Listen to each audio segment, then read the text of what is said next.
Fala pessoal, sou Mauro, economista do Porquê, e começa agora mais um episódio do Economista em Tudo.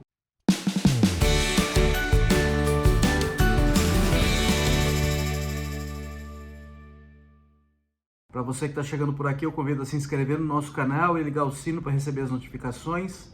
Toda semana de 3 a 4 vídeos novos e também dá uma olhada no nosso site www.porquê.com.br, tem bastante conteúdo escrito lá. Hoje eu quero dar um panorama sobre a parte fiscal da economia brasileira. O que é a parte fiscal? É a parte das contas públicas, principalmente do governo federal. A gente falou na semana passada um panorama da política monetária, que é a parte do Banco Central, da Selic e da inflação.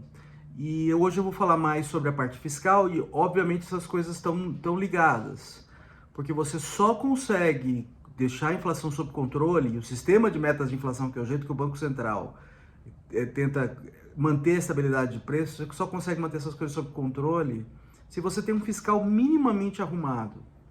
Não só minimamente arrumado, mas uma boa perspectiva, uma perspectiva futura de você vai ter contas arrumadas lá na frente. E o que a gente viu ali no ano passado e no começo desse ano, começando agora o panorama, né, foi uma desarrumação total nessa parte. Porque tinha uma regra fiscal, e a regra fiscal é isso, a regra fiscal ela está ali, ela é colocada para justamente dar alguma perspectiva de estabilidade para a dívida do governo lá no futuro. Então o que a gente tinha no ano passado e no começo desse ano é uma total desarrumação.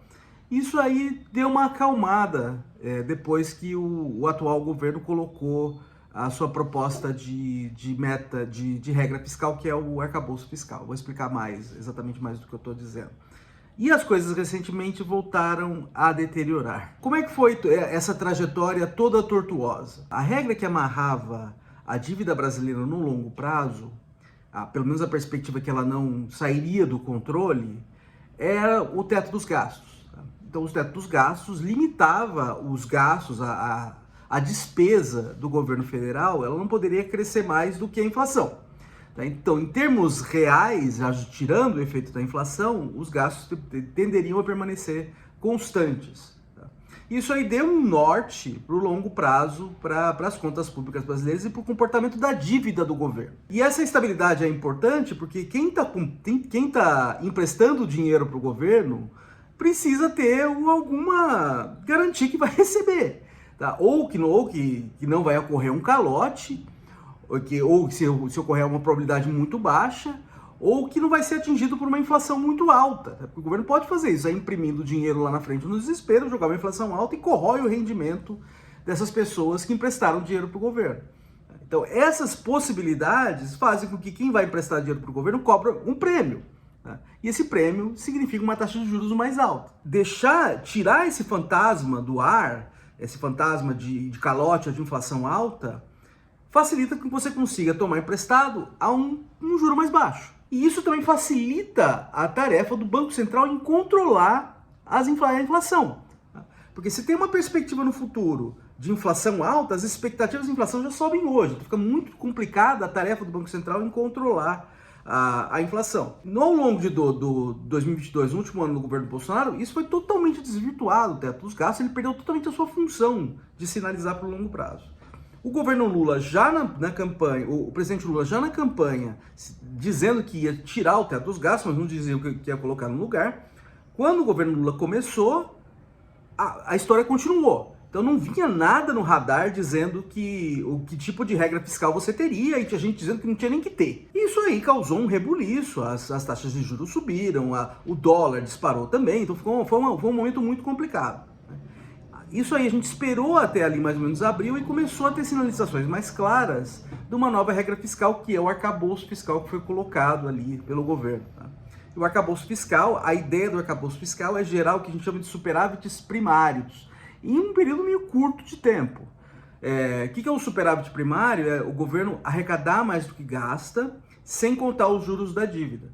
Isso aí ajuda a controlar o comportamento da dívida no longo prazo. Então, é uma escadinha, na verdade, dessa meta, né? Então, por exemplo, para o ano que vem, 2024, A meta do governo é ficar no 0 a 0 em termos de superávit primário. Ficar no zero, tem um intervalo de tolerância ali de 0,5%, tá? Em relação ao PIB, né? Zero, é sempre em relação ao PIB esses números, tá? Então, por exemplo, 0,5% do PIB é assim que a meta é colocada, tá? E aí vai subindo ao longo do tempo essa meta de superávit e ela vai ficando mais dura, na verdade, né? Então ela sai do 0 e vai chegar até 2, sei lá, daqui a alguns anos. Então isso foi um sinal, na verdade, muito bom e acho que isso foi efetivo, sinal e de que o governo tinha pelo menos algum comprometimento com contas públicas mais arrumadas e uma perspectiva no fiscal melhor no longo prazo para controlar a dívida. E de fato as coisas acalmaram naquele período, tá? Mas é uma coisa que a gente já discutiu aqui antes. O desenho do arcabouço fiscal, ele é frágil. E aí começa a ficar cada vez mais claro agora essa fragilidade. A meta de superávit primário, ela começa a valer para o ano que vem, 2024, e ali a ideia é que fique no 0 a 0. Mas o que está acontecendo esse ano já é preocupante. O governo a arrecadação ela vem surpreendendo para baixo. Tá? Ela vem caindo, na verdade, nos últimos meses. O que acontece para esse ano é uma coisa preocupante, mas a regra ainda não está, essas metas ainda não estão valendo. Mas é preocupante para o ano que vem, porque você já sai de uma base pior, na verdade, em termos de arrecadação. Tá? Aí o governo já está tentando se movimentar para tirar a receita de tudo quanto é lado. Então, tem essa discussão que eu acho super válida de você taxar, por exemplo, alguns fundos especiais ou offshores, que são fundos que pagam imposto mais baixo. Tá? Investimentos, e principalmente de pessoas com bastante capital, pessoas muito ricas. Tá? Então, taxar isso para arrecadar mais dinheiro. Tá? A questão é não estar claro quanto que você vai arrecadar, né? Porque se você começa a taxar, as pessoas começam a tirar dinheiro também desses fundos, o que corrói a tua própria base de arrecadação. Tá? Então, não está claro quanto que dinheiro você vai conseguir levantar com tudo isso. O governo também está contingenciando os seus gastos, ou seja, está atrasando parte dos gastos para o futuro, tá? E que pode, inclusive, não fazer. Então a gente já vê ali uma movimentação em cima disso, revelando uma fragilidade do lado fiscal. O mais preocupante que eu acho é que quando a gente olha para o ano que vem, quando a regra estiver valendo, o jeito que o governo controla seus gastos, antes com o teto dos gastos, os gastos basicamente não podiam crescer mais que a inflação. Agora o que vai acontecer? Ele indexa o crescimento dos gastos no crescimento da arrecadação. Tá? Então, no caso, se a arrecadação, por exemplo, sobe X, os gastos não podem subir mais do que 70% desse X, tá? Então, você limita ali o gasto ao tamanho da arrecadação. Tá? Como é menor que 1, esse 70% é menor que 1, a ideia é que a arrecadação sempre esteja crescendo mais do que os gastos, tá? E aí você gere uma gordurinha ali para tentar fazer os superávites. Só que essa regra, ela não é muito dura. Então não está claro que você vai conseguir gerar muita economia com base nisso. Além disso, ela depende que a arrecadação cresça muito. E que não está claro o que está acontecendo agora, tá? Na verdade, está indo ao contrário do que está acontecendo agora. Então, para o ano que vem, isso já está gerando preocupação de que não vai rolar mesmo o cumprimento da meta logo no primeiro ano. E aí a gente vê o ministro Haddad, né, tentando tirar a arrecadação de tudo quanto é lado. Uma das que eu mencionei agora foi esses fundos especiais. O governo tentando negociar com o Congresso, o governo muito na mão do Congresso em cima disso. E além disso, o Congresso pode criar mais despesas para o futuro, que pode gerar mais problema ainda para o lado fiscal. Então eu diria que a situação é bastante preocupante, acho que está deteriorando, acho que os dados da arrecadação estão mostrando isso hoje. A fragilidade do desenho do arcabouço vai se revelar no futuro, e aí o governo vai ter que sair tentando tirar a arrecadação de tudo quanto é lado. E como essa regra vai ficando mais dura ao longo do tempo, a regra do superávit primário, gerar cada vez mais economia ao longo do tempo, o governo vai ter que cada vez mais se espremer para fazer isso.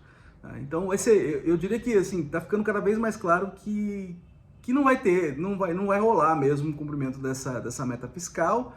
E quando isso ficar totalmente aparente, o que vai ser do arcabouço fiscal? Né?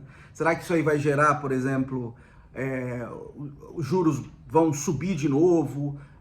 Vai dificultar a tarefa do Banco Central novamente de controlar a inflação, vai dificultar a tarefa do Banco Central em derrubar a taxa de juros ao longo do tempo.